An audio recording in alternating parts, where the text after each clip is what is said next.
अरे क्या ही उसे कर रहा है यार, सब आगे हो जाए तब नीतीश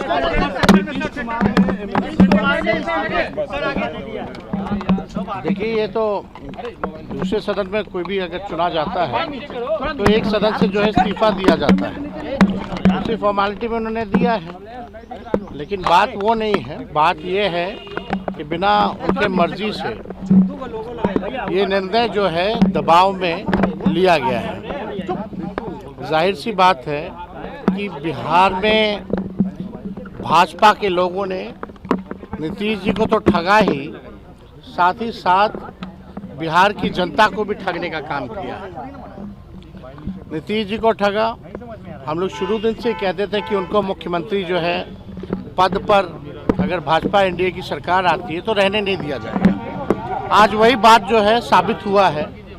दूसरी बात ये भी साबित हुआ कि चुनाव में जो इन लोगों ने धन तंत्र और मशीन तंत्र लगाया था और माताओं बहनों से ये कहा गया था कि 2 लाख रुपए मिलेंगे, चुनाव के समय 10,000 रुपया दिया गया और बाकी बोला गया चुनाव के बाद 1,90,000 रुपया दिया जाएगा। अब कब मिलेगा ये पता नहीं। बिहार की महिला मतदाताओं को भी इन लोगों ने ठगा।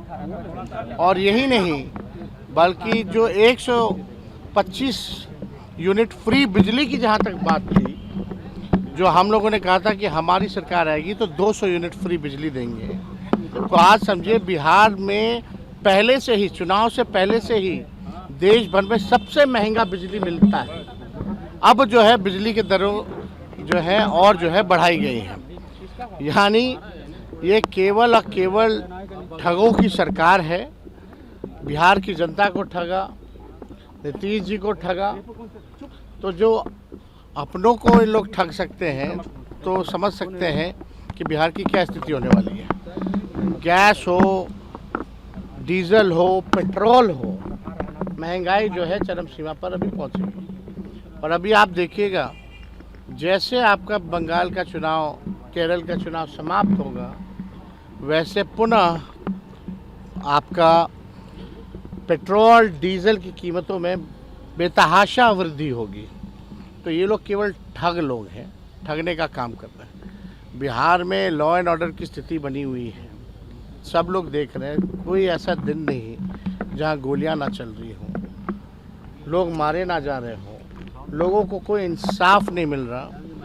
लेकिन भाजपा केवल लगी है हर जगह जो है कब्जा करने के लिए, सरकार बनाने के लिए। मुख्यमंत्री कौन होगा इस सवाल पर कोई कुछ नहीं कह रहा है कि कब इस्तीफा देंगे मुख्यमंत्री पद से। उसको लेकर इतना सस्पेंस क्यों? देखिए, इस पे तो हम कुछ कह नहीं सकते हैं कौन तारीख को देंगे, कौन से समय में देंगे।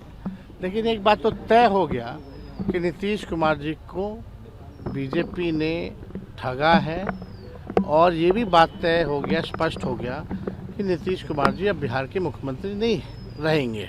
विधायक और तो ये साफ अब देखिए, अब कौन लोग रो रहे हैं, नहीं रो रहे हैं। आजकल लोग जो है केवल कैमरा देख करके लोग ड्रामा करते हैं। ऐसे लोगों को एक्टिंग मुबारक हो। अब कुछ लोगों को बचा नहीं, सब कुछ तो कर ही लिया है। आजकल लोग तो पढ़ाने का भी काम कर रहे हैं, अब कलाकारी का भी काम कर रहे हैं। तो ऐसे लोगों पे हम क्या टिप्पा टिप्पणी करेंगे। लेकिन बिहार के जो उज्ज्वलंत मुद्दे हैं उसका निष्पादन नहीं किया जा रहा। ओला वृद्धि, जो ओला जो गिरा था, जिससे किसान के खेत फसल को जो है नुकसान हुआ था, क्या हो रहा है उसका? कोई फ़ायदा दिया गया कि नहीं दिया गया? कोई किसान, मजदूर, गरीब, बेरोजगार, शिक्षा, चिकित्सा के बारे में, कोई पढ़ाई दवाई के बारे में बात ही नहीं कर रहा।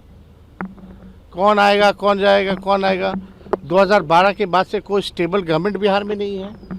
जब तक स्टेबिलिटी नहीं रहेगी, स्थिरता नहीं रहेगी सरकारों में, तब तक कहाँ से काम हो पाएगा बिहार का, कहाँ से डेवलपमेंट और विकास हो पाएगा?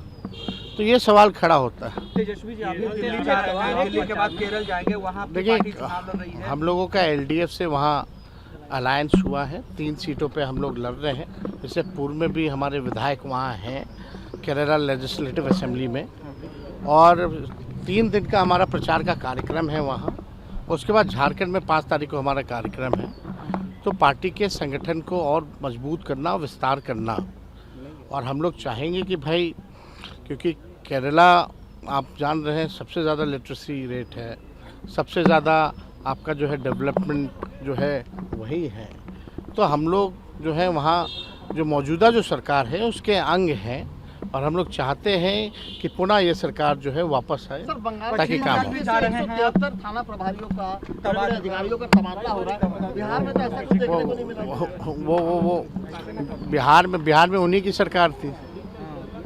वो तो आप बिहार में चुनाव से पहले ही कितने ट्रांसफर पोस्टिंग हो रखे हैं, कई बार हो रखे हैं, किसको नहीं पता है। बिहार में तो थाने प्रभारी से लेकर के सब लोगों का तो हुआ ही है चुनाव से पहले, और इलेक्शन कमीशन को तो वही करना है जो बीजेपी से जो लिस्ट आती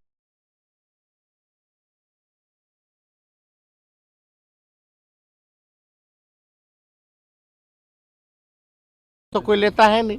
तो इस पे हम सब लोग जान रहे हैं कि जो राज्यों में जो चुनाव है हम लोगों की पूरी शक्ति हम लोग लगाने का काम करेंगे ताकि वहाँ भाजपा जो है ना आए। ममता बनर्जी कह रही है कि पश्चिम बंगाल में उनका खतरा है, जान का खतरा है, बता रही है ममता बनर्जी। देखिए आप एक बात समझ जाइए कि बंगाल में भाजपा नहीं आने जा रही है, ना ही केरल में भाजपा आने जा रही है, और दोनों जगह जो है भाजपा की जो है करारी हार होने वाली है। निशांत का कोई राजनीतिक भविष्य है क्या नीतीश जी के इस्तीफा देने के बाद? कैसे देखते हैं? अब देखिए, अब हम इस पर कोई टिप्पा टिप्पणी तो करना नहीं चाहेंगे, लेकिन कोई भी अगर नौजवान राजनीति में आएगा तो हम उसका स्वागत ही करेंगे। आपके मोबाइल पर तुरंत आएगी ब्रेकिंग न्यूज, स्क्रीन पर सबसे पहले दिखेगी बड़ी खबर, देश दुनिया की हर खबर एक जगह। अब आपके मोबाइल पर तुरंत फटाफट इंस्टॉल कीजिए न्यूज़ नेशन ऐप और रखिए खुद को अपडेट।